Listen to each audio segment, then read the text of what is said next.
Caroline, her husband, and baby have been backpacking for 10 months, leaving the UK when their son was 6 months old. Exploring the world is a long-term venture for them, as they're in a position to secure freelance work contracts as they travel. Currently in Asia, Caroline shares her honest account of what to expect when travelling long-term with an infant, the highs, the lows, and the gift of being able to spend quality time together as a family. Do you have any regrets or anything that you wish you'd known before you set off? I think the things we found difficult at the beginning and maybe weren't expecting were actually more around the changing dynamic in our family, as opposed to particularly about travel challenges.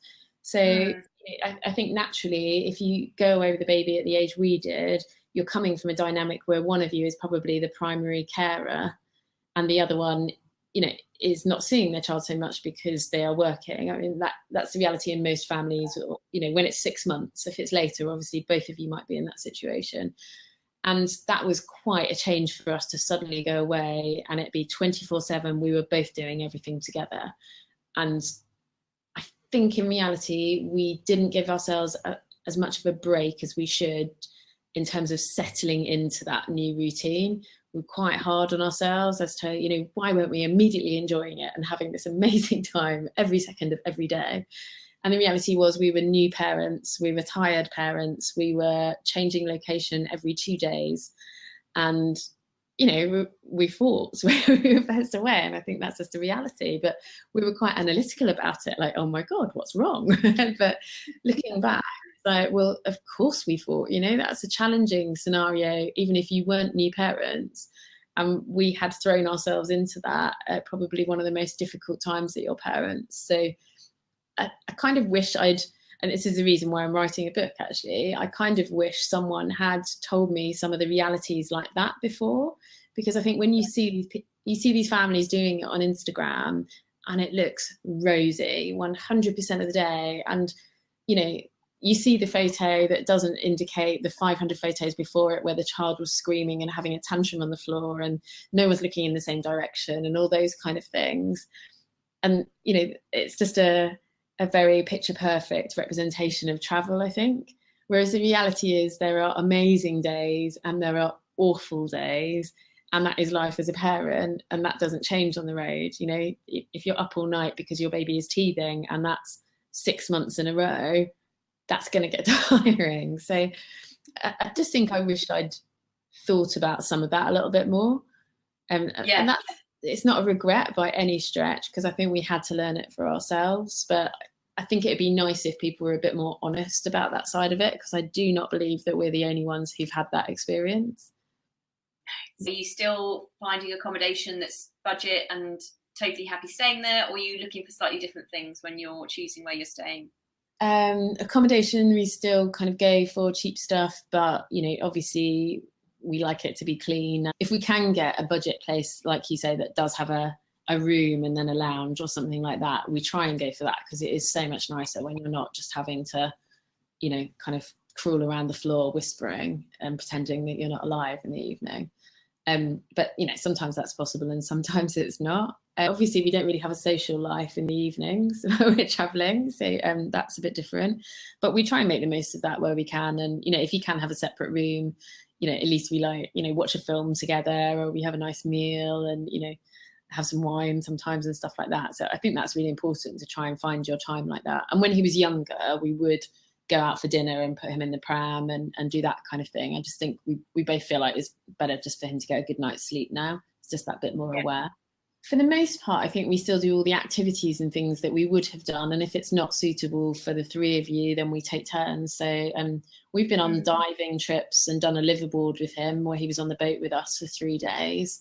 And that's amazing that we can still do that kind of stuff, and that there are companies that let you. So that's great.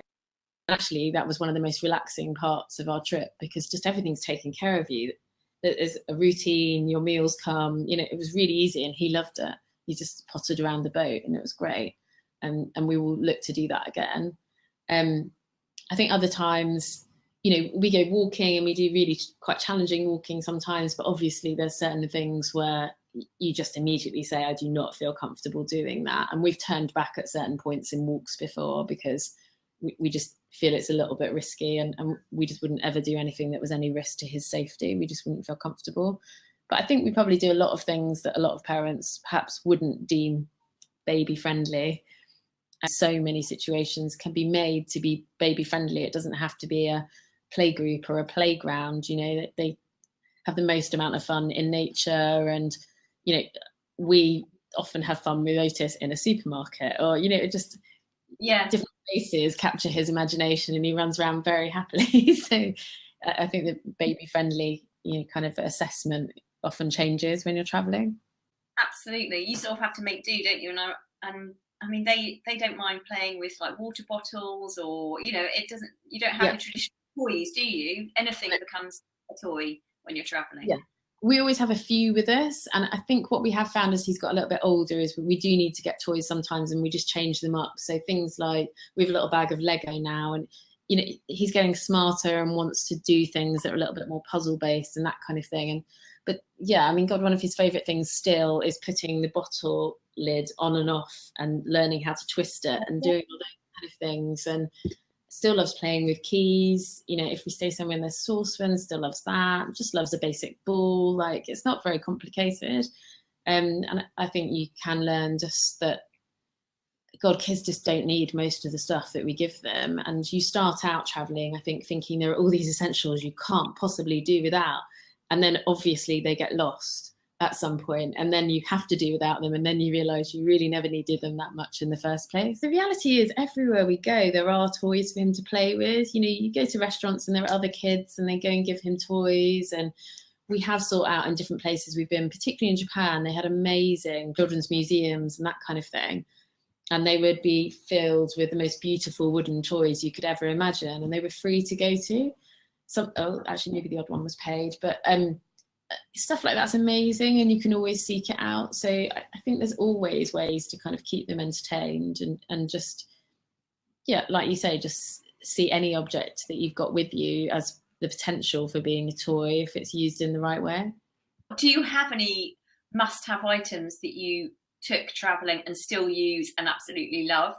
Yeah, so the one thing that has stood the test of time has been the connector sling, and it's called the solar model that we've got, and it's really thin material, and it's SPF 50, and it's just really comfy. It's really good in hot weather, and we've had it with us the whole time. The Kudi travel cot, which is like a little kind of tent like that with a little inflatable mattress, and he's been on that since day one, and it's brilliant because it's really light to carry with you. But for us, it also means that he just has somewhere that feels familiar every day, even when everything else is changing. And so that's brilliant. The Baby Zen yo-yo stroller, which is brilliant. When we were in kind of New Zealand and Australia and Japan, I have to say, during Thailand, we haven't used a stroller once, because pavements just aren't really up. Hassle. So I think I would say to somebody, you know, base it on where you're going and what age your baby is as to whether you really need the stroller with you or not. Do you have any words of wisdom that you would share with any parents who might be contemplating, you know, a backpacking trip with a baby, and maybe they're on the fence? What would you say? Well, first of all, I'd say just do it. Tips in terms of how to make it successful, I would say just relax a bit more, and slowing things down would be my biggest tip. That, you know, we have definitely found the longer we've been traveling, the more we need the odd kind of week break somewhere, and time to kind of slow down and spend time with each other and not constantly be on some mode of transport. And that's really important. But I think slowing down also applies to stressful situations that actually you don't normally have to be in a crazy hurry. So if you give yourself loads more time, and you just slow down your thinking when things go wrong, and you try and just breathe a second before you argue with your partner about it, you know, things normally just work so much better. So I think the whole point of traveling is that you get the gift of time. So you should use that and just relax a little bit with it all. Whereas I think we can all go away with the same kind of hat on as we would with a job, where just everything has to have a plan, and, you know, very kind of fixed, and tick box traveling, we always call it, actually. And it's what we try to avoid at all costs. Just, you know, must get all these things done. And actually, it shouldn't be about that, because I think some of your best times traveling as a family are nothing to do with where you are or what you're seeing. They are about how amazing it is to have the gift of time and just relax with each other. And some of, my most memorable moments are just, either monumental changes in Otis's development and remembering that we were all there for them. So, when he started crawling, we were putting a tent up at the time and he just went for it for the mallet. And we were like, oh my God, he can crawl. Oh my God, he's almost got the mallet. But, I'll never forget that. And every day when we wake up, he kind of comes into bed with us for a bit and we have time to relax with each other and have, a bit of a laugh and a joke before the day starts. And we're so lucky to have that and not one of us not be rushing off to work. So, they're the things that matter, I think, about traveling together. And I think the benefit of going traveling as parents is more people talk to you. By far and away, more people talk to you because, Otis is an icebreaker, and particularly in Asia, everyone wants to come and meet him. And therefore, you can genuinely see things as a local as well, because you can be in a playground with other parents and chat to them. And that's so nice. You don't really do that when you're younger and you're traveling when you're single and you're hanging out in a hostel with a load of other backpackers who don't really know anything about the area, probably don't go into a supermarket while they're there or, do anything normal. And actually, we have quite a normal family existence while we're away. And there's something really lovely in that. It is life. And, of course, that means it's got some of the tedium of life as well occasionally. But for the most part, it's just really lovely that we get to do it in these amazing places.